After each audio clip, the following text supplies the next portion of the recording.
はい、こんにちは。今日は久しぶり、1週間ぶりにポッドキャストを撮っているんですが、この1週間急に忙しくなってしまって、仕事もそうなんだけど、プライベートの方っていうのかな、引っ越しとか、いろんな手続きがありまして、本当にバタバタしてました。自分の YouTube も全然できないし、自分の SNS もなかなか開くこともできないぐらい忙しかったんだけど、ようやく落ち着いたっていう感じですね。そう、確定申告があったんで、あったというか私は自分ではやらないんだけど、税理士さんに全部のね、領収書とか売上とか、その他もいろんなデータ、領収書とかそういうのをお渡しするんだけど、もう渡すものが多すぎて、もうそれも大変でした。大変って言っても自分はまとめて渡すだけなんだけどね。それもなかなか手をつけられなかったんだけど、今月中に全部送らなきゃいけないということで、今日全部送り終わりました。もう本当に一応領収書もね、仕分けするんですよ。どれが交際費とか、どれがどの経費かっていうのをね、しっかり分けまして、それを送ったりとか、売上明細をまとめたりとか、私はクライアントワークって言って、クライアントさんの SNS をやっていたりとか、あとは日本語のレッスンがあったり、あとは自分の YouTube とかね、そういう収益もあったりするので、そういうのを全部まとめてやっていただきます。絶対に自分じゃ確定申告はできないので、本当助かってるというか、もちろん、お金を払ってお願いしてるんで、そこはね、しっかりやっていただくんですけども、もう、みんなさ、結構この時期になると、特に2月かな、自分でやる人たちはさ、本当に、大変大変って言いながらやってて、もう自分でやってるだけすごく偉いと思います。自分でやったらね、自分が何にいくら使ったとか、そういうのもわかるし、もちろん税理士さんに払うお金もね、必要ないわけだから、自分でできるなら自分でやった方がいいとは思うんだけど、私は自分でやるという気は一切ないですね。もうストレスなので、はい。それが終わって、ちょっとホッとしてます。あとは、引っ越しの手続きが終わったって言っていいのかな、全部終わったのかな、もうわからない。引っ越しの手続きって、シンプルっちゃシンプルなんだけど、やっぱめんどくさいですよね。区役所に行ったんだけど、結構待ちました。もともと、なんだっけ、転入手続きに50分ぐらいかかるって言われたのと、その後、マイナンバーカードの手続きかな、それも50分ぐらいかかりますって言われて。で、その後は警察署に行って、免許証の住所を変更するんだけど、それはそんなに時間はかからなかったけど、ちょっとめんどくさかったですね。それをやって、あとは今住んでるところの手続きもしなきゃいけないし、インターネットの手続きもしなきゃいけないし、あとは、ローンを組んだりね、今、自分の家もそうだし、いろいろと生活スタイルが私も変わるので、その手続きがね、オンラインで基本できるとはいえ、本当に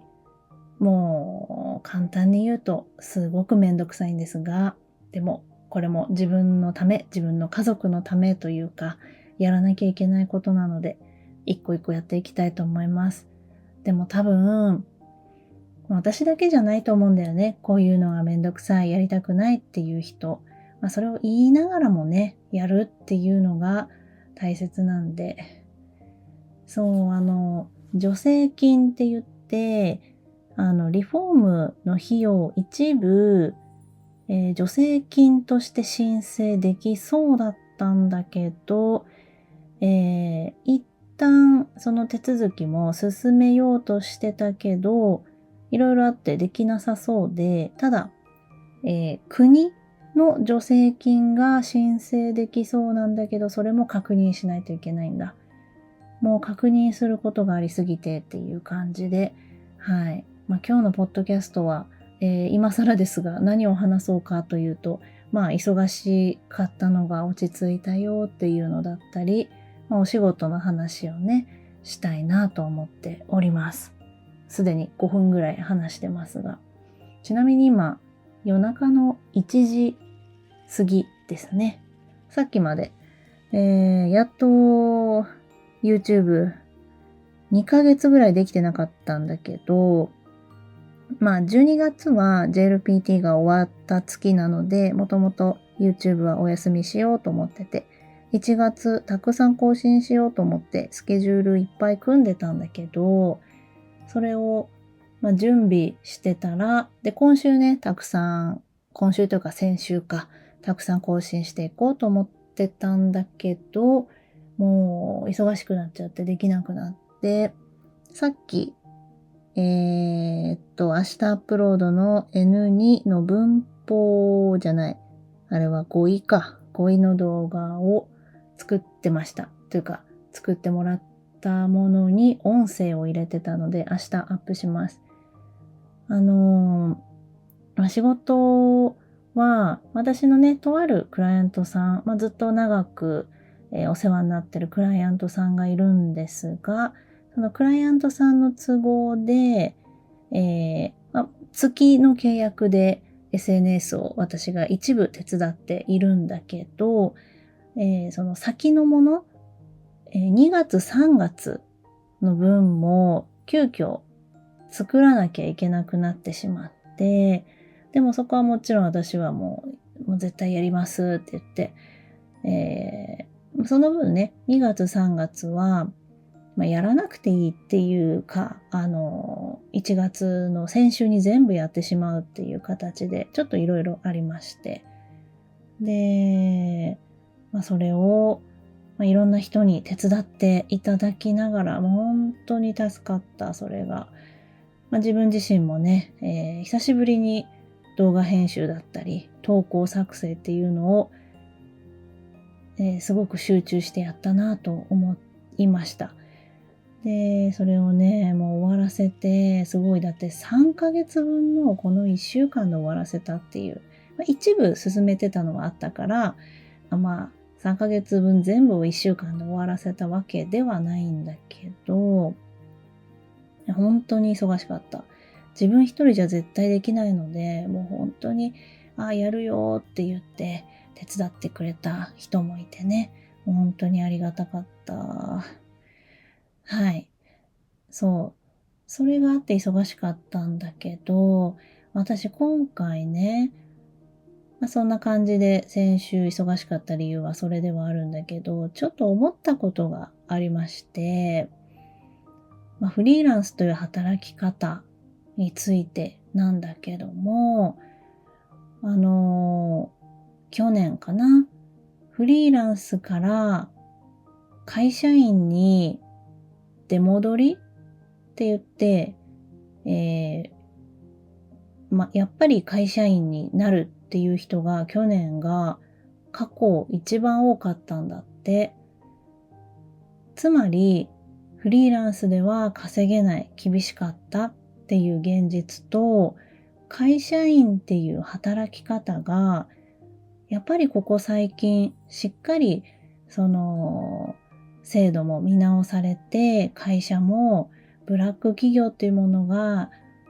存在しにくくなってる。もう取り締まられちゃうからね。っていうので、働きやすい会社っていうのが非常に増えてて、で、安定してるって言っていいのかな。フリーランスよりは安定してますよね。毎月決まった給料が入る。で、それより増えることももちろんあるし、ボーナスも出ることもあるし、この月は給料ないですとか、今月はマイナス10万円ですとか、そういうことないので、そういう会社員というメリット、あとはフリーランスの厳しさっていう現実がありまして、なので会社員に戻る、もしくは会社員に転職するっていう人が去年すごく多かったみたいです。で、アンケートとかね、やっぱりフリーランスでもう月全然稼げなかった、現実は厳しかったっていうのが多かったみたいですね。で、その中でとある人がコメントをしていて、フリーランスっていうのは自由な働き方っていうのが魅力で、好きな仕事をして好きな時に好きなところで仕事をできる、ストレスフリーっていうね、そういう魅力的な部分もたくさんあると思うから、そういうのに惹かれてフリーランスになる人が多いと。でもフリーランスっていうのは会社員と違って実は積み上がってないっていうのを見て、私ほんとそれ思ってたんですよ。私は会社員もやってフリーランスもやって、両方のメリットデメリットをとっても体感してるんですね。体験した人なんですよ。だからどっちもよくわかるっていう中で、どっちもいい部分あるし、どっちもデメリットもある。で、だからその人のコメントが私すごくよくわかって、フリーランスは自分の能力を、なかなか積み上げていけないっていうのが、これつまりどういうことかっていうと、私、だから先週のね、この忙しさもまさにそうだなと思ったんだけど、先週3ヶ月分を働いたから、3ヶ月分のお給料がもらえるわけですよ、私。一方、2月3月ゼロなんですよね。そのクライアントさんのお給料に関してはね。だから、これ私別に1週間すごい頑張って何かが積み上がったわけではないんですよね。ただ前借りをした先の分の仕事を1週間やった。で、それによる特にボーナスもないし、だからフリーランスってこういうもんで、今月すごい頑張りましたって言ったらお給料高い。で、もちろん小さい部分積み上がってることは実際ありますよ。スキル上がってるとか、クライアントさんからの信頼が積み上がってるとか、そういうのはあるんだけど、それ頑張ったことによって徐々にお給料上がっていく、昇給していくっていうのがフリーランスにはないわけなんですよね。やらなかったらお金が入らないっていう。だから、辞めたら終わりなんだよね、フリーランスって。毎月毎月たくさん稼いでいても、会社員は違うじゃないですか。頑張ったら、頑張った分だけもらえるってわけではないんだけど、それが積み上がっていくんだよね、お給料っていうのが。しっかり昇給していくし、昇給していくことによって、ボーナスの掛け率も上がるんだよね。だからそれで年収が上がっていく。ただ、フリーランスと違って大きく跳ねたりとか、そういうのは実際はしないっていうね。でも積み上がっていってるんだよね。その会社で3年間頑張って実績積んでスキルも上がったら、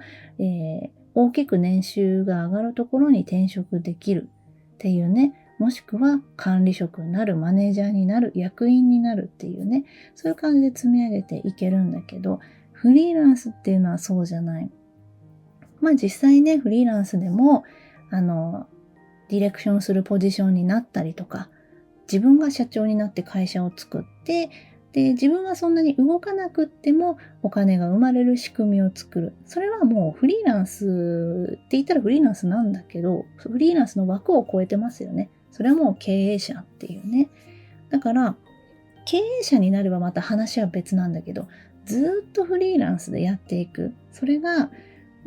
30歳、40歳、50歳になってフリーランスでやっていく。でもそれをパッてやめたらもう終わりっていうのがフリーランスの怖さだし、ストレスだなって私は思って、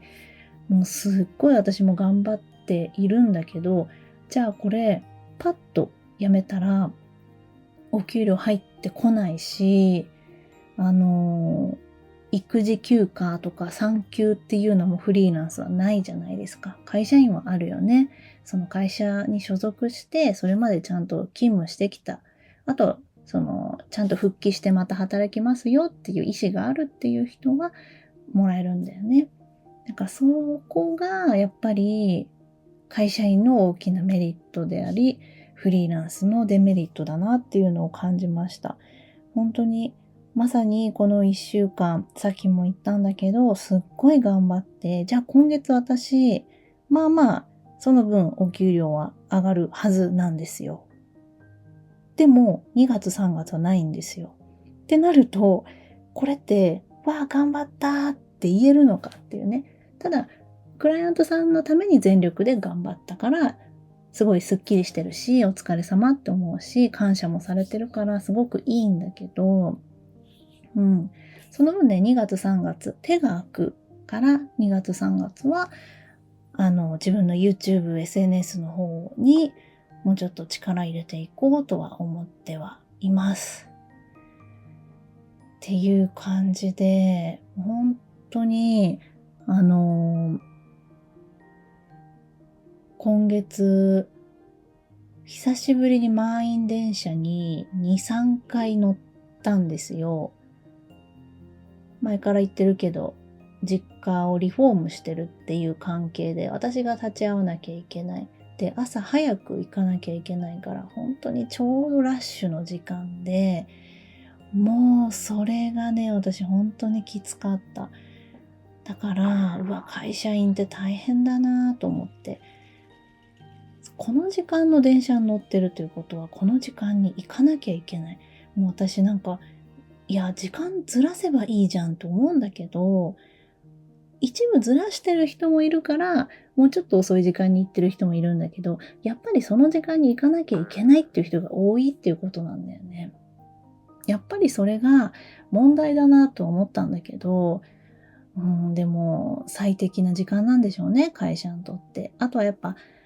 みんながみんなそういう会社じゃないからね、サービス業、販売業の人もいるし、だから満員電車って仕方がないんだけど、でも本当に何とかしてほしいなって思いました。だって毎回混雑で遅延して、満員すぎてドアがなかなか閉まらないとか、お客様同士のトラブルとかで、私、全部遅延してましたね。そういうのもあって、やっぱり会社員は大変だったなぁと。私が勤めてた会社はフレックスって言って、出社時間とか調整できたりとか、あとは開始時間が結構遅めだったかな。だからそんなに満員じゃなかったけど、でも日本語学校の時は9時から授業が始まるので、8時半過ぎには着くように言ってたから満員でしたね。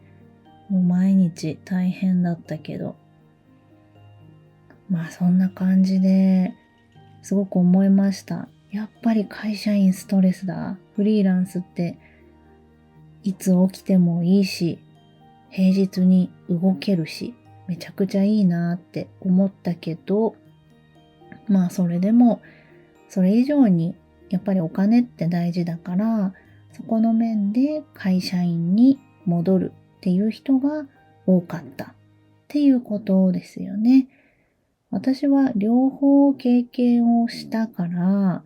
どっちのいい部分も知ってるし、それを踏まえた上で、私はお給料っていうのも考えて、今、フリーで働いてるっていうのが私にとってはベストですね。ただ、やっぱり会社員に戻りたいっていう気持ち、独立したばっかりの時は、正直少しやっぱり考えてました。いきなり健康保険も倍に払うことになったし、自分でそういうの全部手続きするのが初めてだったからね。そういうのもあって、私多分また会社に戻るかもなって思ってたんだけど、今はフリーランスでいいなと思ってます。そう、だから、積み上がってないっていうのは私も薄々思ってたし、こうやって SNS で書かれてそれがバズってたというか反響があったから、やっぱりそうなんだなっていうふうに思って、私がこのまま年齢を重ねていった時に、自分は果たしてどれぐらい価値ある人間になってるのかなっていうふうに、会社員だったらね、会社に貢献してればそれは価値がある人間って思えるよね。社会にとって会社にとって価値があるっていうふうに。フリーランスだとあんまりそれが社会にとって価値があるかっていうのはあんまり感じにくいかなと。クライアントさんのためにはなってるっていうふうに思うんだけど、でもお金をもらってるからそれは当たり前なわけで。ただ私がやってる仕事、特にこういう日本語教育、発信っていうのは我ながら人のためになってるなっていうのはすごく感じるから、だからすごく楽しいし続けられてるんですよね。もうこのお仕事は5年以上やってるんだけど、たくさんの人から感謝されるし、たくさんの人が見てくれるし、私は本当にこれを届けたいと思ってやってるから、すごくやりがいがあることですね。これがすごく大きなお金を生み出してるっていうわけではないんだけど、すごく役に立ってるというか、役に立つ情報を発信してるから、そこは自分でも誇りに思える仕事ですね。あとは SNS が好きで自分に知識があるから、それも誰かのためにね、求められてる人のためのになってるなって思うから、やっぱり私はこの仕事がすごく好きですね。なんか久しぶりにポッドキャスト撮ったからちょっと喋り方が、っていうかもう夜中だし変な喋り方かもしれない。もうちょっと、どうしようこれ、ちょっと明日撮り直そうかなとか思ってきてる。なんか明日朝ちょっと聞いていけそうだったらアップしようかな。もう何話したかわからないけど、でもなんかペラペラ喋ってた気がする。もういつもこんな感じ。はい。じゃあ、今日はこれぐらいで終わりにしようと思います。このトピックね、もうちょっと話したいなと思ってたんだけど、また頭がちゃんと回ってる時に改めて話そうかなとは思います。はい。私は今週もっともっと頑張らなきゃいけないというか、これからもっともっと頑張らないといけないので、はい、頑張ります。みんなも一緒に頑張りましょう。やっぱりね、いただいてるお金っていうのが